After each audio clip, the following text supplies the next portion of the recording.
Shane Van Gisbergen completes his first trip to Nashville Superspeedway and finishes in 15th position. What's going, guys? It's Daniel, and welcome back to your video. As I just said a second ago, Shane Van Gisbergen completed his first NASCAR Xfinity Series race at Nashville Superspeedway, his first trip to the racetrack, and he finished inside the top 15 in 15th position. Now, originally SVG qualified, I think, 26th or 27th, around 28th position, but did move up a row because I think it was someone like Jeremy Clem or someone near the front of the field had to go to the rear of the field, moving him up to 26th. Now, early in the race, SVG struggled a little bit and fell as far back as 30th to 31st. But as the run progressed and go on, because there was a lot of green flag run racing in this race, Shane started making up a couple of positions. And by the end of stage number 1, he moved up 1 position in 2 positions and got up to around 27th or 26th position.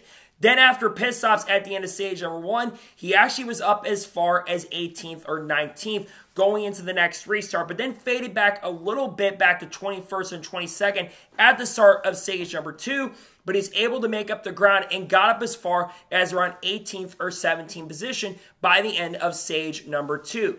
As the race progressed and go on, he was still continuing to move forward.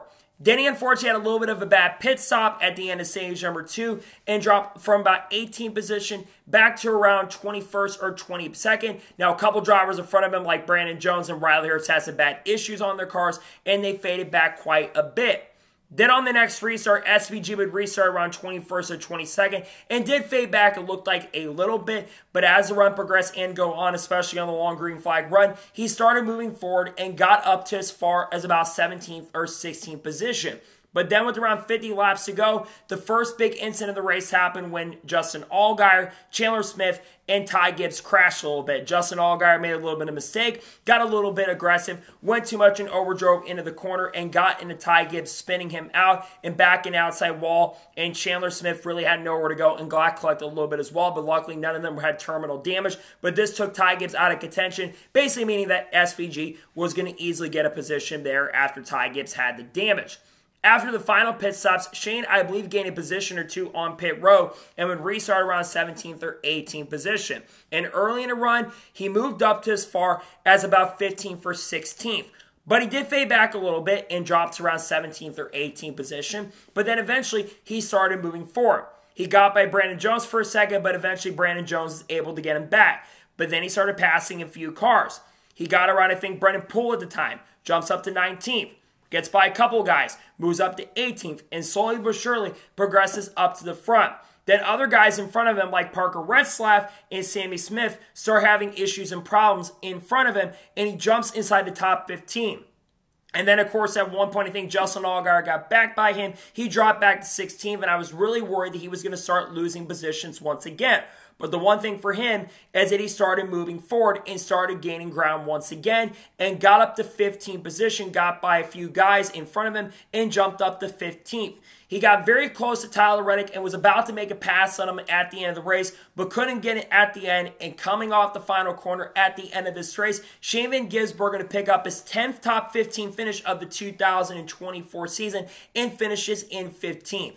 This was objectively one of the better races that Shane Van Gisbergen has ran so far in 2024. He ran pretty much the whole entire race inside of the top 15 and 20. I think he ran like over half the laps or maybe like 2/3 of the laps inside of the top 20. It seemed like the call cars had a little more pace and speed. AJ Allmendinger was having a fantastic run overall, and he was running up front contending for the win and victory, which of course is his teammate. A top 15 run at a track like Nashville, which, by the way, it was extremely hot and very difficult temperatures for drivers on the racetrack. To run as well as he did today and run inside the top 15 was very, very impressive. He continues to impress me on a week-by-week basis. And so far this season, he's only had 4 finishes outside of the top 20. Of course, he had that at a couple weeks at Vegas where he had the motor issue early in the race, took him out of contention. I think he could have got a top 25 there. He had the COTA penalty, which I still think is one of the most BS penalties I think NASCAR's probably called in a very long time. I think a 30-second penalty is ridiculous, by the way. He probably should have won that race too. He's gotten those 2 wins. Then, of course, at Iowa, he crashed out. And then the other race earlier in the season, he just didn't have the pace or speed and have fuel issues, unfortunately, at Talladega, take him out of contention for a win and the victory. But finishing inside the top 15 is extremely impressive. And you think about his potential future going into next year. There's a lot of talk and conversation right now that Shane Van Gisbergen is going to be in the Cup Series next year. There's a lot of rumors he could be in the third trackhouse seat. They're expected to buy one of the Stewart-Haas racing charters going into 2025. And runs like he had today are really going to help his case. Zane Smith has been struggling immensely. We know Daniel Suarez is expected to sign a multi-year contract extension with the team potentially. Ross Chastain's under contract, I think, through 2026 or 2027 lease. And with Busch sticking around at least for the foreseeable future, he ain't going anywhere. If he runs like this and continues to improve on ovals on a week-by-week basis, I think he will eventually be in the Cup Series on a full-time basis. He's been arguably one of the better rookies. Granted, Jesse Love's done a great job, but Haley Deegan, she has been struggling a lot this year, and Lee Honeyman's been a little off the pace as well at times. He's had some solid runs. I think he got a top 25 today, which is not bad for that Young's Motorsports group. And you think about next week as well. We're going to a really good track for Shane. He's going to be doing double duty next week at Chicago. And I seriously think he may not only win the Xfinity Series race, but he's also going to run the Cup race as well. And I think he has to be the favorite. Granted, the Cup drivers now have a little bit more experience, which is going to make it tougher for Shane, unfortunately. But I do think that Shane Van Gisbergen is going to have a very solid chance and a pretty strong opportunity to contend to Chicago next weekend. And if he continues to get better like this and transition ovals a lot more quicker, I think he's going to be in prime position because there's some road courses coming up, which I think is his bread and butter. He's been extremely good at those this year. He's got to be the favorite next week for Chicago. But to finish 15th in these very treacherous conditions, a fantastic day for him, and I really hope this continues from going forward because I want to see Shane in the Cup Series next year. And it's obviously the year where he wants to learn and get better as a driver. And if he continues to have runs like he's had today, I think there's a very good chance that possibly that number 97 car will be a Cup number for him next year, and they'll get that third charter for him. I've been excited to see it, and like I said, next week is going to be extremely fun to watch, because I seriously think he's going to be very fun to watch next week, and I hope he gets to run against drivers like Kyle Busch, Kyle Larson, and those guys next year, and Bubba Walls, and Chase Elliott as well, because those guys are going to be fun to race against, and Tyler Reddick at the same time.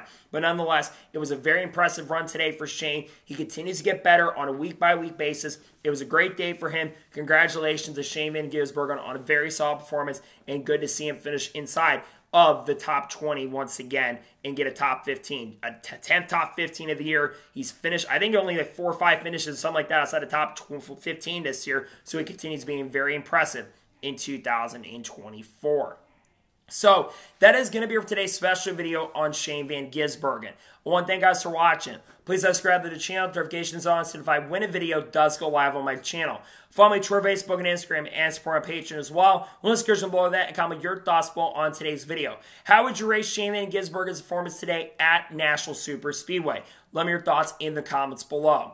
There shouldn't be any more videos dropping tonight on the channel. Tomorrow on the channel, we're, of course, going to have the starting lineup video for the Ally 400, and we're also going to have the NASCAR Cup Series racing from the Ally 400. Talk about drivers like Kyle Larson, Kyle Busch, and then we'll have a silly season video dropping in the next couple of weeks. We're going to have the Chicago Street Course video dropping as well for the reviews and all that kind of stuff. We'll talk about our drivers like Kurt Busch, Carl Edwards as well, and we talk about other drivers throughout the rest of the week as we get closer to the end of the season. Next week, Chicago, I'm really looking forward to that. Got a lot of great content dropping on the channel over the course of the next 2 weeks that I really can't wait for you guys to check out, because trust me, there's a lot of big stuff in the works that you'll be seeing very, very soon.